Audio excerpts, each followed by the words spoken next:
It was 20 minutes past 11 in the morning. July 13th, 1944. The sun hung high over the Normandy countryside, baking the fields of France, but Sergeant Curtis Cullen wasn't feeling the warmth. He was standing in a pasture 3 miles southeast of Carrington, the air around him shimmering with a different kind of heat. Beside him, a 30-ton M4 Sherman tank was dying. It wasn't a quiet death. The steel beast was groaning, metal contracting as tongues of flame licked up from the turret hatch, carrying with them the thick, greasy smoke of burning diesel and rubber. 6 minutes ago, that tank had been a weapon of war. Now it was a crematorium. The loader was still inside. He had been 29 years old, the same age as Cullen. He had survived 37 days in the hell of the invasion, only to end here, in a nameless field, trapped in a burning iron box. Cullen watched the smoke rise, his eyes stinging, his face coated in the grey dust that covered everything in this sector. He counted the losses in his head, a grim arithmetic that haunted every waking moment. 11 tanks gone from his battalion alone. The killer lay silent 70 yards away, buried deep within the thick tangle of vegetation known as the hedgerows. A German 75mm anti-tank gun, invisible until the moment it fired. The Sherman had done exactly what the manual said to do. It had tried to climb the earthen bank to get at the enemy. But the moment the tank's nose rose into the air, its thin, vulnerable belly armor was exposed to the world. The German gunner hadn't hesitated. One round, punching through the floor of the hull like a needle through fabric. The fuel ignited instantly. 3 men burned. 2 scrambled out, gasping for air, their uniforms smoking. This wasn't an isolated incident. It was a pattern, a ritual of slaughter repeating itself across every square mile of the Normandy Bocage. By the middle of July, the American First Army had bled out over 200 Sherman tanks in just 6 weeks of fighting. The crews whispered the statistics in the mess lines. The survivors knew the score. British operational research had confirmed the cold, hard numbers that every tank commander felt in his gut. 60% of all Sherman losses came from a single, fatal shot. 73% of those penetrated tanks caught fire immediately. The Sherman's own 75mm gun was a capable weapon. It could punch a hole through a hedgerow, certainly, but it couldn't do it before the tank had to climb the obstacle. And in Normandy, climbing meant death. To understand the nightmare, you have to understand the terrain. These weren't just hedges. They were fortifications built by nature and reinforced by 4 centuries of French farming history. Since the 1600s, farmers had stacked rocks along their property lines to clear the fields. Over generations, the earth had accumulated and twisted. Ancient vegetation had taken root. By 1944, the Bocage stretched across 50 miles of the frantic French countryside. Each hedgerow stood anywhere from 4 to 15 feet high, a solid earthen berm knit together by root systems as dense and unforgiving as steel cables. The fields between them were small, claustrophobic killing zones, rarely measuring more than 300 feet across. They were connected by sunken roads, tunnels of green where the sunlight barely reached. The German defenders, masters of defensive warfare, had turned every single field into a self-contained fortress. They presided their machine guns and anti-tank cannons on the few gaps in the hedges. They waited. And when the Americans tried to move, they slaughtered them. American tactics were becoming desperate. The generals called for combat engineers to rush forward and blow holes in the hedges with 50-pound explosive charges. It worked technically, but the massive explosions acted like a dinner bell, attracting every German mortar and machine gun in the sector. The engineers died in droves. Tankers tried welding bulldozer blades to the bows of their Shermans. It was effective, but there were only 60 dozer tanks in all of Normandy. Not nearly enough. Units in the field started improvising, welding rake teeth made from railroad ties onto their hulls. Sometimes it worked. Usually it didn't. Most hedgerows required multiple rams to break through, and every second a tank, spent revving its engine against the dirt, was another second for a German gunner to line up his sights. Cullen had watched 23 Shermans burn in his sector. Since the landings on June 6th, he knew the attrition rate was unsustainable. The 3rd Armored Division had come ashore with 232 tanks. By the time July ended, projections showed they would lose nearly 650 tanks destroyed, with another 700 knocked out and repaired. A 580% loss rate. It was madness. Every crewman knew a name, a face, a friend who had died trying to climb a hedge. The problem was consuming the waking hours of the First Army's high command. General Omar Bradley sat in his headquarters, staring at maps that showed the invasion force bogged down, inching forward yards at a time. He needed a breakout. He needed a miracle. Operation Cobra was scheduled to launch in 12 days. The plan called for a massive armored thrust, moving fast through the Bocage to encircle the German 7th Army, but speed was impossible. If the tanks got stuck on every hedge, if they had to stop and climb, the German anti-tank screens would pick them off one by one. The entire offensive, the liberation of France, threatened to stall in these damn fields. But the seed of a solution had been planted the day before. On July 12th, Sergeant Cullen had been given a rare 24-hour pass, a brief respite from the noise of the line. He had walked back to the beaches, to Omaha, where the ghosts of D-Day still lingered. The beach still bore the scars of the assault. Wrecked landing craft rusted in the surf. Destroyed bunkers stared out at the sea with hollow concrete eyes. And everywhere, piled in great heaps above the tide line, lay the debris of the German defenses. Thousands of steel obstacles. The engineers had cut them apart and dragged them out of the way to clear lanes for the supply trucks. There were steel crosses, massive Belgian gates, and the ubiquitous Czech Hedgehogs 3 heavy steel I-beams welded together, each angled at 90 degrees to the others. The Germans had placed them there to rip the bottoms out of landing craft. Now they sat in rusting piles, scrap metal that nobody wanted. Cullen had stood there, the salt spray on his face, looking at the chaotic piles of steel beams. He looked at the heavy angle iron, thick and brutal. Then, in his mind's eye, he looked 3 miles inland, at the earthen walls that were killing his friends. He saw the shape of the beam. He saw the shape of the hedge. And he understood what nobody else had seen. If you want to see how Cullen's steel teeth turned out, and how one man's idea shifted the tide of the war, please hit that like button. It helps us share more history like this. Subscribe if you haven't already. But back to Cullen.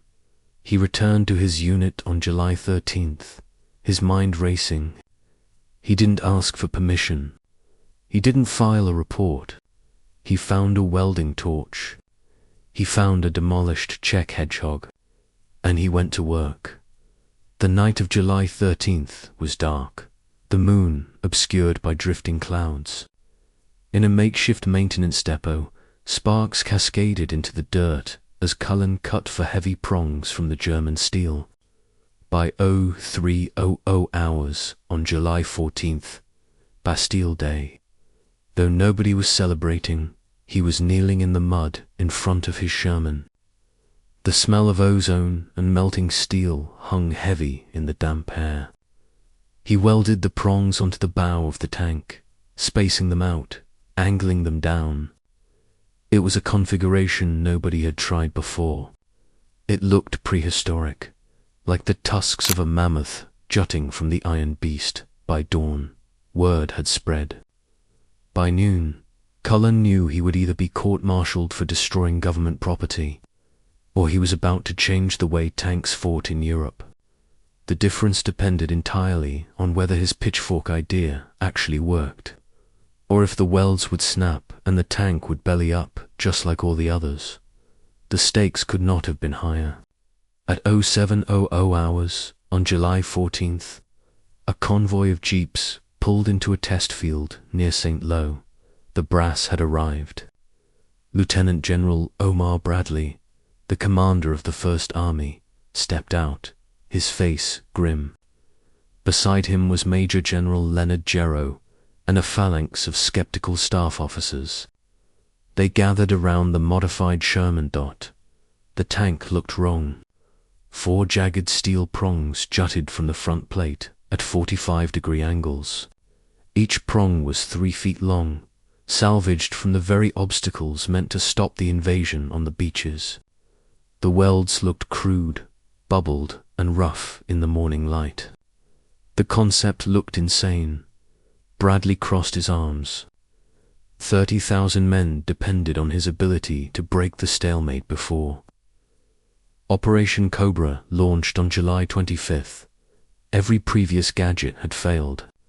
Explosives drew fire. Dozer blades were too rare. He was losing 15 tanks a day just holding the line. He needed armor that could move cross-country, fluid and fast. He didn't need another gimmick. The modified Sherman reversed, its engine roaring, tracks clanking, moving back 50 yards from a test hedgerow.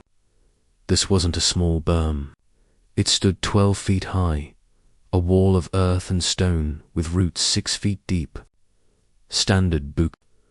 The kind of wall that had been the graveyard for hundreds of American crews since D-Day. The tank commander inside the turret buttoned up. He gave the signal. The driver gunned the engine. The Sherman lurched forward, accelerating. 10 miles per hour. It didn't slow down. It drove straight at the earthen wall. The officers flinched, expecting the tank to ride up, to expose its belly, to get stuck. But the steel prongs hit first. They didn't slide up. They bit. The teeth dug into the base of the hedgerow, anchoring the tank to the ground. The tank's momentum, 30 tons of American steel, pushed forward. The prongs acted like a plow, like tusks, ripping through centrozold, roots in compacted earth with a sound like tearing canvas amplified 1,000 times. The Sherman didn't climb. It plowed. In 8 seconds, it tore a hole straight through the hedgerow. It emerged on the other side, under a canopy of falling dirt and shredded vegetation, tracks churning, and kept moving. The belly armor never exposed. The gun never stopped pointing forward, ready to kill. The tank remained combative effective throughout the entire breach. Bradley watched, his eyes narrowing. "Do it again," he ordered. They did it again. A second demonstration. Then a third. Each time, the Sherman punched through the wall without climbing. Each time, the crew stayed protected behind the thickest frontal armor. Each time, the tank could have engaged enemy positions on the far side. Immediately. The logic of the pitchfork configuration was brutally simple. It attacked the hedgerow at ground level. It undercut the structural integrity of the bank. Instead of trying to fight gravity, Bradley understood the implications instantly. If every Sherman in the First Army could mount these prongs, the Bocage would cease to be an obstacle. It would become open terrain. Tanks could flank German positions by cutting through fields instead of being funneled into kill zones on the roads. The entire tactical situation would reverse. The hunters would become the hunted. But then, the reality of the calendar set in.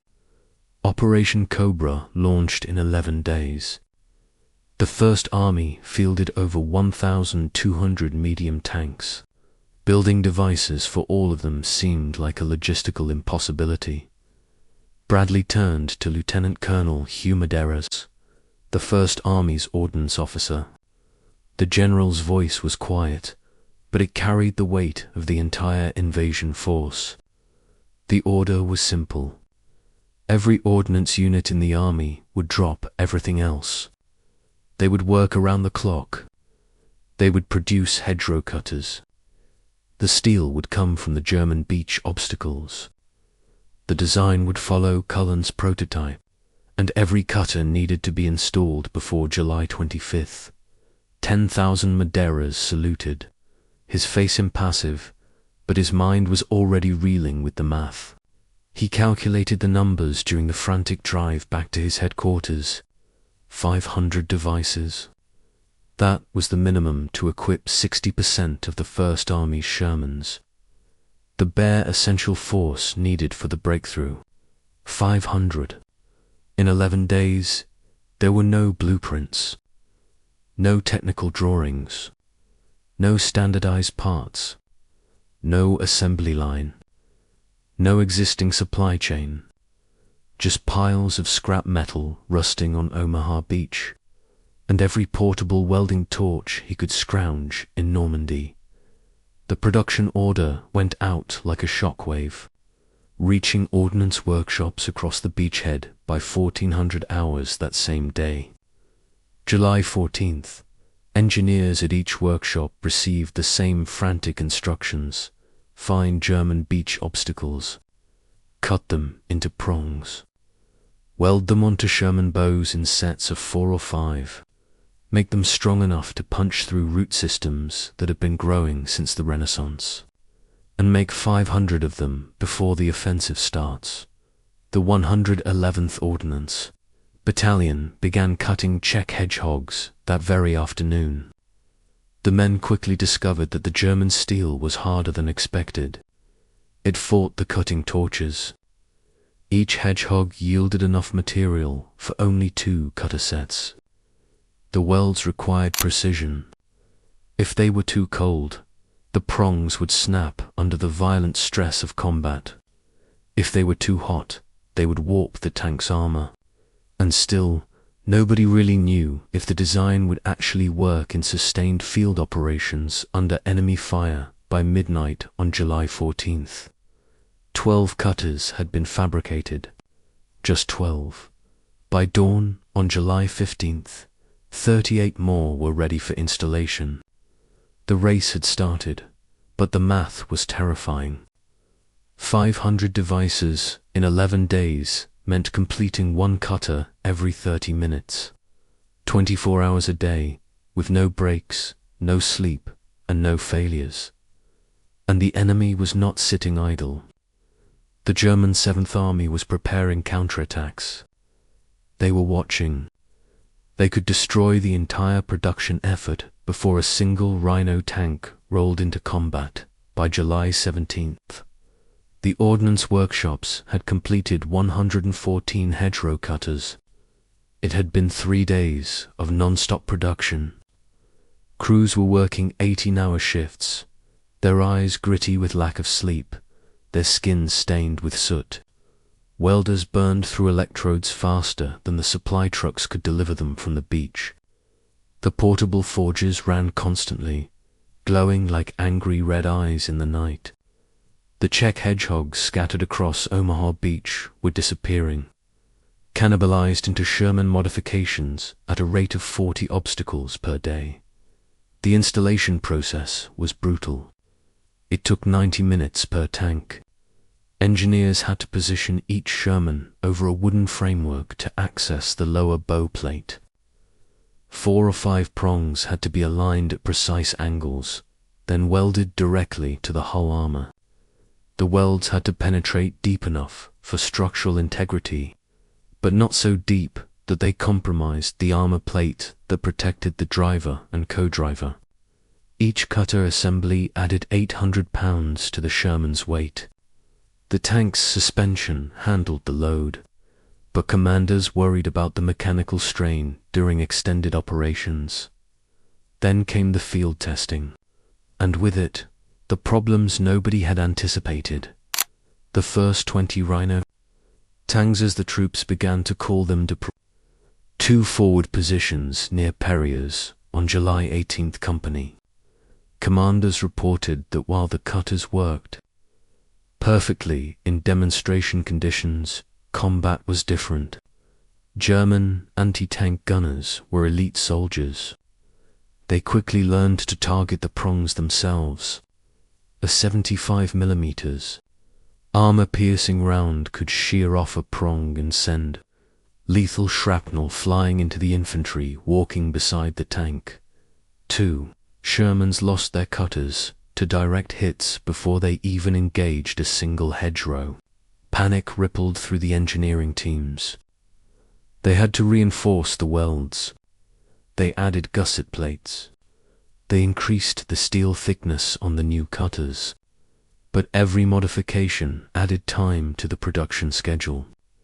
The rate dropped from 50 cutters per day to 30-8, and Operation Cobra required at least 500 devices installed by July 24th, the day before the offensive launched. The math was failing. Then the weather turned against them. On July 19th, the skies opened up. Torrential rain flooded the ordnance workshops near Isig. The ground turned to a slurry of mud. Equipment got soaked. Welding torches malfunctioned in the damp air. Production ground to a halt for 6 agonizing hours while crews rigged tarps and struggled to relocate the heavy forges to higher ground. That delay cost them 23 cutters, and the First Army's timeline had zero flexibility. General Bradley had scheduled the offensive around weather forecasts that predicted clear skies for air support on July 25th. If the Rhino tanks weren't ready, the entire operation would proceed with conventional Shermans dying on the hedgerow. There was no plan B. By July 20th, 206 cutters had been installed on tanks across the First Army. It was progress, but it wasn't enough. The 2nd Armored Division needed 160 devices to equip 3/4 of their medium tanks. The 4th Armored Division needed 112. The 6th Armored Division needed another 9, and newer units arriving in Normandy were screaming for cutters before they deployed to the combat zones. Colonel Medeiros requested additional ordnance battalions from England. SHAEF denied the request. Every available welder was already in France. The solution had to come from within Normandy's limited, exhausted resources. Workshops began operating 24-hour shifts, with crews rotating every 8 hours. Welders worked until their hands blistered inside their gloves. Engineers cut hedgehogs until the torches overheated and sputtered out. Across the lines, the German 7th Army detected unusual activity around the American tank formations. Reconnaissance patrols reported seeing modified Shermans with strange steel protrusions on their bows. Intelligence officers couldn't determine the exact purpose, but they assumed the modifications related to the expected offensive. The elite Panzer Lehr division moved anti-tank guns into positions covering the likely breakthrough routes. The 2nd SS Panzer Division repositioned south of St. Lo. Both units received orders to prioritize destroying these modified American tanks. On July 21st, reality struck hard. A Rhino Sherman from the 29th Infantry Division engaged a hedgerow under fire near St. Jean d'Aude. The cutter worked the tank, breached the wall in 7 seconds and destroyed a German machine gun nest on the far side. But a Panther tank, sitting in ambush 300 yards away, hit the Sherman's right track before it could reverse. The crew evacuated, the Rhino burned, and the German tank commanders learned a valuable lesson. The modified Shermans were still vulnerable to flank shots during the breach itself. By midnight on July 21st, 289 cutters had been installed. 4 days remained. 211 devices still needed fabrication and installation, and then the war came to the workshops at 0430 hours on July 22nd. The silence of the pre-dawn was shattered. German artillery struck the ordnance workshop complex near Columbia's. 17 high-explosive shells landed within 200 yards of the welding stations. The earth shook. 3 portable forges took shrapnel damage, twisted into useless metal. To supply trucks carrying Czech hedgehog sections exploded in balls of fire. 4 welders suffered shrapnel wounds, their blood mixing with the mud. Production stopped for 3 hours, not for rest, but to evacuate casualties and drag heavy equipment. 2 secondary positions farther from the front line. The German bombardment wasn't random. Luftwaffe reconnaissance had identified the concentration of Sherman tanks waiting for modifications. The 7th Army Artillery had plotted firing solutions. The workshops were now priority targets. Every shell that landed near the production areas delayed the schedule, and the schedule had already failed its targets twice. By noon on July 22nd, 321 cutters had been installed. 179 devices remained. 3 days until Operation Cobra. The production rate needed to increase to 60 cutters per day. Current capacity maxed out at 40. The mathematics showed certain failure unless something changed. Medeiros made a hard call. He ordered workshops to strip cutters from damaged Shermans and reinstall them on operational tanks. The policy made sense tactically, but it devastated morale.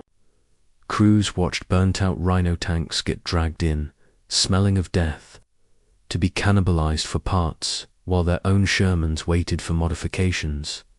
Tankers understood the logic. They hated it anyway. Every salvaged cutter represented a crew that had died before the breakthrough even started. German pressure increased along the entire 1st Army sector. Panzer Lehr Division launched a counterattack near Pont Hebert on July 23rd. American positions held, but the fighting pushed back the front line 800 yards. 2 ordnance workshops had to evacuate under direct fire. 34 unfinished cutters got loaded onto trucks in a panic. 12 cutters already welded to Shermans couldn't be moved fast enough. Engineers destroyed them with thermite grenades to prevent German capture of the design, watching weeks of work melt into slag in seconds. The weather forecast for July 25th showed deteriorating conditions. The massive air bombardment supporting Operation Cobra required clear skies. Bradley had one backup date. If weather scrubbed the offensive on the 25th, it would launch on the 26th. That gave ordnance crews potentially 1 extra day, but meteorologists predicted heavy cloud cover on both dates. The offensive might delay to July 27th or beyond, or Bradley might cancel the massive air support and attack with ground forces alone. By midnight on July 23rd, 406 cutters had been installed. 94 remained. 2 days until the offensive. Workshops operated beyond sustainable capacity. Welders worked until they collapsed from exhaustion, sleeping where they fell in the mud. Equipment failures increased as forges ran without maintenance. Steel quality degraded as crews exhausted the best. Czech hedgehog sections and started using damaged obstacles with stress fractures. The 2nd SS Panzer Division moved into defensive. positions directly across from the planned Cobra breakthrough sector. Intelligence officers reported 18 Panther tanks, 23 Panzer tanks, and 42 anti-tank guns concentrated in a 5-mile stretch between Marigny and St. Gilles. The German defensive line was stronger than it had been in weeks, and every Rhino tank would have to break through that concentration to prove the concept worked in large-scale combat.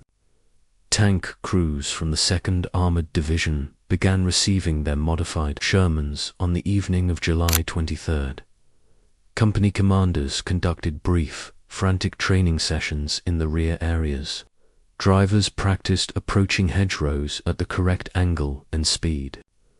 Gunners learned to maintain target acquisition while the prongs tore through roots and earth.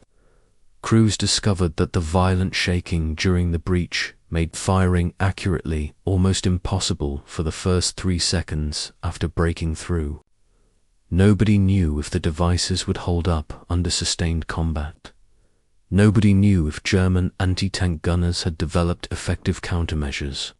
Nobody knew if 500 Rhino tanks would change the battle or just create 500 expensive targets.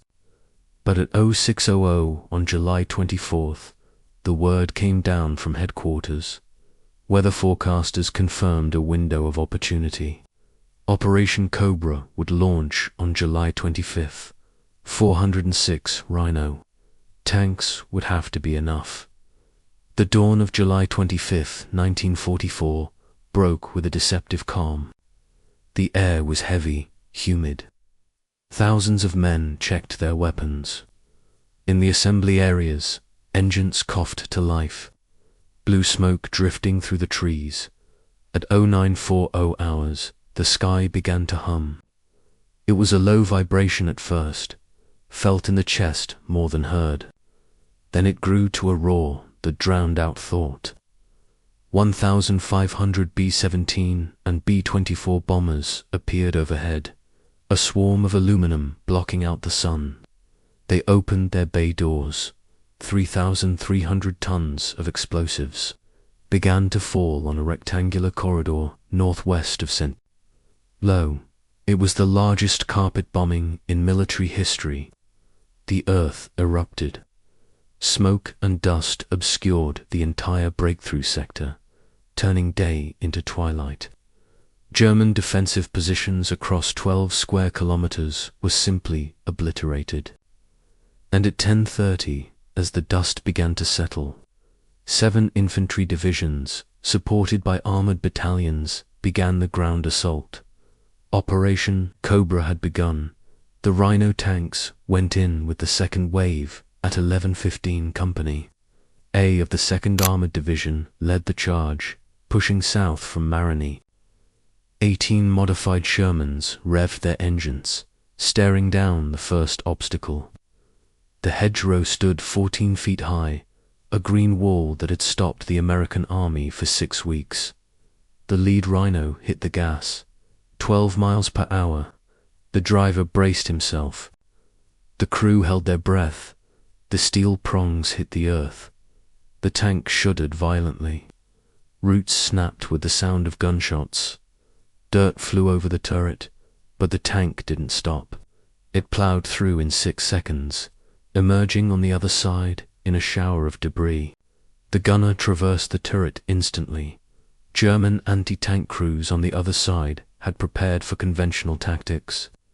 They were aiming high, waiting for the tank to climb over, exposing its soft underbelly. They expected an easy kill. Instead, the Rhino came through at ground level, low and fast, its gun already hunting. A Panzer IV, positioned to shoot a climbing tank, found itself facing a Sherman that appeared through the hedgerow wall at combat speed. The engagement lasted 8 seconds. The Panzer burned by 1,300 hours. Rhino-equipped units had penetrated 3 miles into the German defensive depth. Conventional Sherman battalions without cutters advanced only 800 yards in the same period. The difference was measurable in real time. Rhino companies moved cross-country through the Bocage at speeds the Germans couldn't counter. Every field became passable. Every hedgerow became a doorway instead of an obstacle. The 4th Armored Division committed 97 Rhino tanks to the assault south of Coutances. On July 26th, they encountered the heaviest German resistance of the offensive. The Panzer-Lehr Division had positioned anti-tank guns covering every road, junction, and gap in the hedgerows. The conventional approach would have funneled American armor into prepared kill zones, a slaughter waiting to happen. Instead, the Rhinos cut new paths. They punched through fields the Germans thought were impassable. They appeared on the flanks. They bypassed the kill zones entirely. German defensive positions collapsed as tanks appeared from unexpected angles, crushing the logic of their defense under steel tracks. Sergeant Cullen's original prototype Sherman participated in the breakthrough near Cannassy on July 27th. The 102nd Cavalry Reconnaissance Squadron pushed through German lines using 8 Rhino tanks to create breaches for the following infantry. Cullen's vehicle made 14 separate hedge penetrations in 6 hours of combat. The prongs bent, the metal groaned, but they held. The welds showed stress cracks, but didn't fail, and the tank survived the day without exposing its belly armor once. By July 28th, American forces had broken through the German defensive crust. The Bocage, the terrain that had consumed 6 weeks and hundreds of tanks, was now in the rearview mirror. Rhino-equipped units reached the open country south of the hedgerow belt. The Third Army activated under General Patton and began the exploitation phase. Armored columns that would have died in the Bocage were now racing toward Ivranches and the Brittany breakout. The final production counts showed 493 hedgerow cutters completed between July 14th and July 26th. 12 days, not 11, but it was close enough to save the Army. Approximately 60% of First Army's medium tanks carried the modification by the time Operation Cobra achieved its breakthrough. British forces requested their own version. 600 Mark I prongs arrived from England by August. Another 1,500 Mark II and Mark III variants followed for Sherman and Cromwell tanks. The Bocage campaign had cost the First Army over 500 Sherman tanks in 7 weeks. Operation Cobra, supported by the Rhino modifications, broke the stalemate in 4 days. American casualties during the breakthrough were severe. War is always severe. But tank losses dropped 40% compared to the June and early July averages. The devices worked. The concept proved sound. The German defensive doctrine, built entirely around the certainty that tanks must stop at hedgerows, collapsed the moment the hedgerows stopped being obstacles. But success created new problems nobody had anticipated, and those problems would determine whether Cullen's invention was remembered as the key to victory, or forgotten as a footnote in history. The publicity machine started immediately. War correspondents filed stories about the Rhino tanks within 48 hours of Operation Cobra's launch. Newsreels in cinemas back home showed grainy footage of modified Shermans plowing through hedgerows, dirt spraying into the camera lens. Radio broadcasts described the breakthrough in breathless tones, and every report credited Sergeant Curtis Cullen as the sole inventor of the device that changed the Normandy campaign. Cullen heard the reports. He read the clippings sent from home, and he knew the story was incomplete. The concept hadn't come to him in a vacuum. It originated during a conversation with a soldier he barely knew. A Tennessee private everyone called. Roberts had suggested mounting saw teeth on tank fronts during a late-night bull session in mid-June. Other men had laughed at the idea, calling it ridiculous. Cullen had been the one to recognize the potential. He was the one who built the prototype. He was the one who stood before General Bradley. But the original spark, that came from Roberts. Cullen insisted on setting the record straight. He told the Army public affairs officers about Roberts. He tried to share the credit, but the Army ignored the clarification. The narrative needed a hero, a single face. Cullen fit the mold perfectly. A dashing sergeant from New Jersey who turned German scrap metal into American victory. It was simple. It was dramatic. It was promotable. Adding a second name, a private named Roberts, complicated the story. So Roberts disappeared from the official accounts. Cullen spent weeks trying to correct the record. Nobody cared about accuracy when the simplified version worked better for morale. The credit dispute revealed a larger, messier truth about the war. Cullen wasn't the only American who invented a hedgerow cutter. In July 1944, the 79th Infantry Division had developed a working cutter. By July 5th, the 19th Corps had demonstrated prong devices. On July 8th, 5th Corps units built brush cutters and green dozers independently. Lieutenant Charles Green of the 747th Tank Battalion created railroad tie prongs that worked before. Cullen even welded his first prototype. Multiple invention was common in combat zones. Soldiers facing identical, lethal problems often developed similar solutions simultaneously. Desperation is the mother of invention. And there was plenty of desperation to go around in Normandy, but the Army needed one invention. One inventor, one story. Cullen got chosen because his demonstration reached General Bradley first. The timing mattered more than the originality.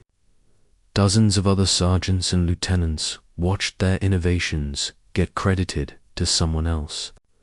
Their contributions erased by the need for a clean narrative by August as the Allied armies raced across France. Military historians were already questioning the rhino's actual effectiveness. Stephen Zelliger's later analysis noted that the devices were not as widely used as the legend suggested. Martin Blumenson's official campaign history stated that the cutters restored mobility but provided little tactical value during the breakout itself. Since tanks advanced on roads rather than cross-country once the lines were broken, the devices worked. But whether they changed the battle or just changed, morale remained a point of dispute. Technical problems emerged as the campaign moved beyond the Bocage. The steel prongs added massive weight to the front of the tank, throwing off the balance and reducing the Sherman's already limited range.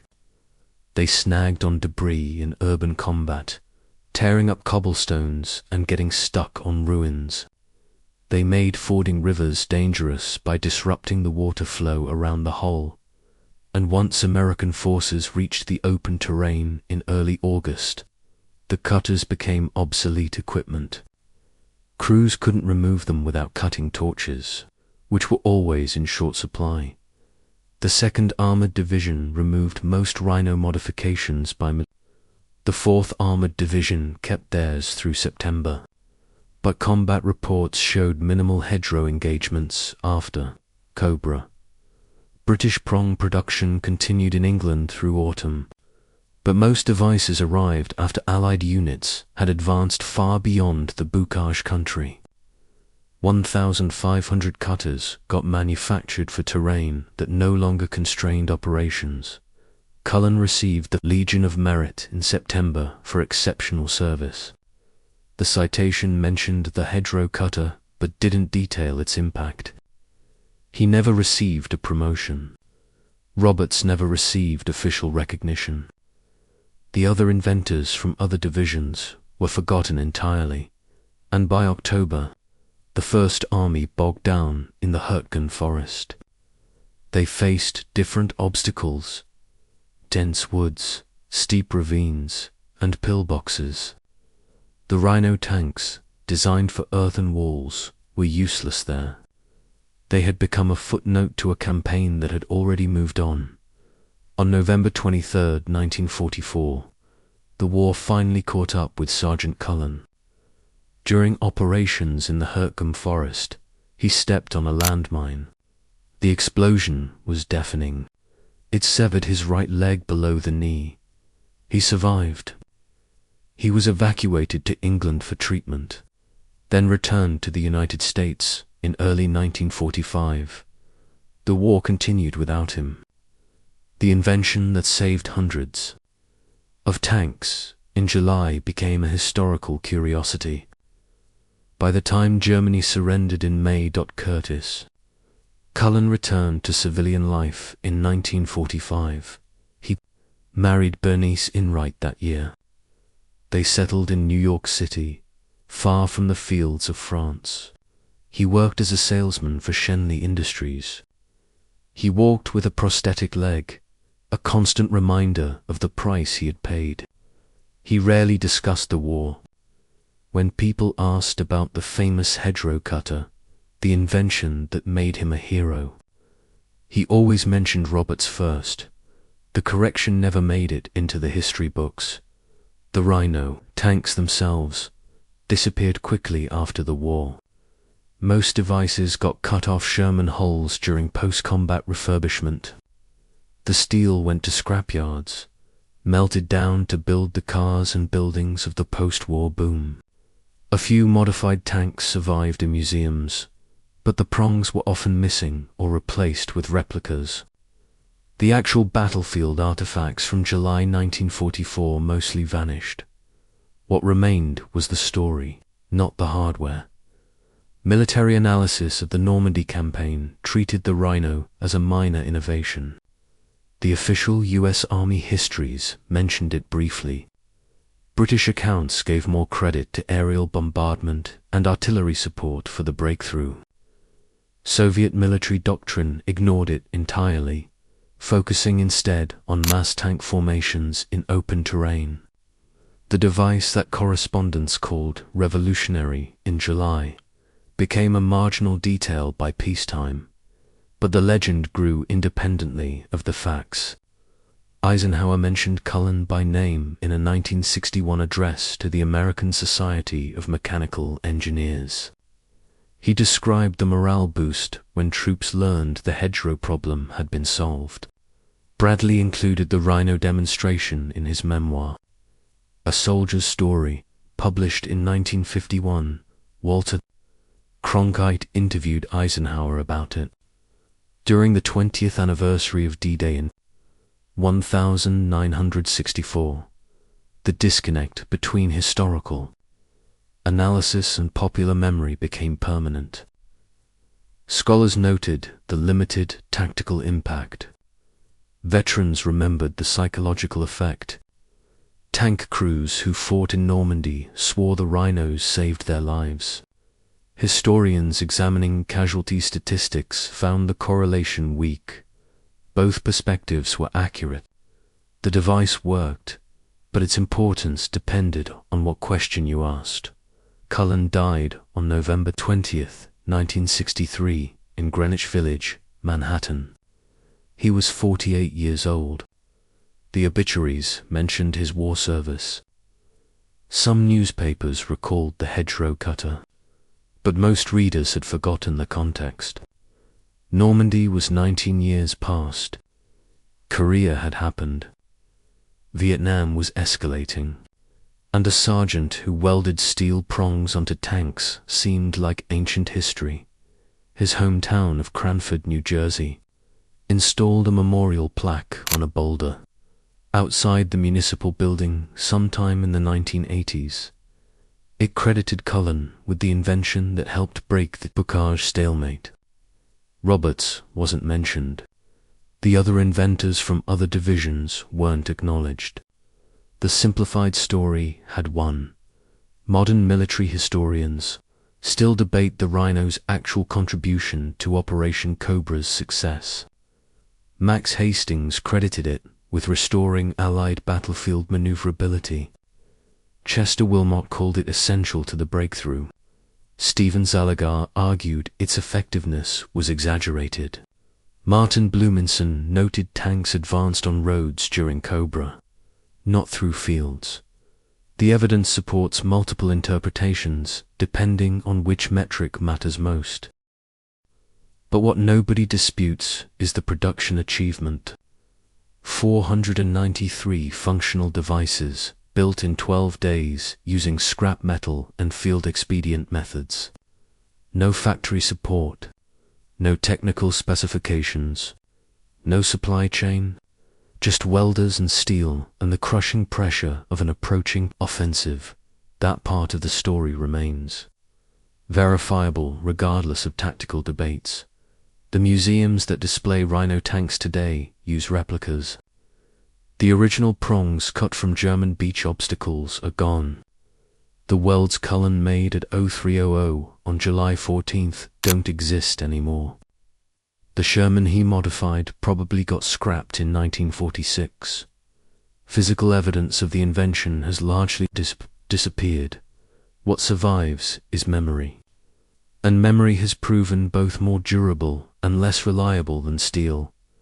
80 years later, the story of Sergeant Cullen and his pitchfork tanks appears in documentaries, books, and YouTube videos. Some accounts are accurate, many aren't, and nobody can ask Cullen to correct the record anymore. He's been dead for 61 years. Roberts has been dead even longer. The men who actually lived this history are all gone now. The question that matters isn't whether the Rhino changed Operation Cobra. The question is, what happens when ordinary soldiers face impossible problems with limited resources and no time? Cullen wasn't an engineer. He was a 29-year-old cavalry sergeant who looked at scrap metal and saw a solution. Roberts was a private who made a suggestion everyone else dismissed. And 493 ordnance workers were welders, who chose not to sleep for 12 days. Military innovation in 1944 didn't come from laboratories or procurement offices. It came from hedgerow fields where men died climbing earthen banks. It came from watching the 73rd Sherman in your battalion burn because nobody had figured out how to breach without exposing the belly. It came from the certainty that July 25th was coming whether you were ready or not. The Bocage killed hundreds of American tankers between June and July. The Rhino didn't save all of them. Some crews died in modified Shermans. Some died after the breakthrough succeeded. The war doesn't offer perfect solutions, but the casualty rate dropped 40% during Cobra compared to the previous 6 weeks. 40% meant hundreds of men who went home instead of burning in Norman fields. The mathematics of survival are brutal and simple. Cullen spent 18 years after the war trying to credit Roberts. He failed. The army wanted one hero, one story, one lesson. And the lesson the army chose was that individual initiative could change campaigns. Not collaboration, not multiple invention, not the messy reality of simultaneous solutions emerging from collective desperation. Just one sergeant with a welding torch and an idea, but the real lesson is different. The real lesson is that those 11 days mattered. 12, if you count honestly. That's how long it took to go from prototype to 500 operational devices deployed across an army. No bureaucracy, no committees, no feasibility studies. Just Bradley saying build them and Madera's saying yes. And 493 people working until the job finished.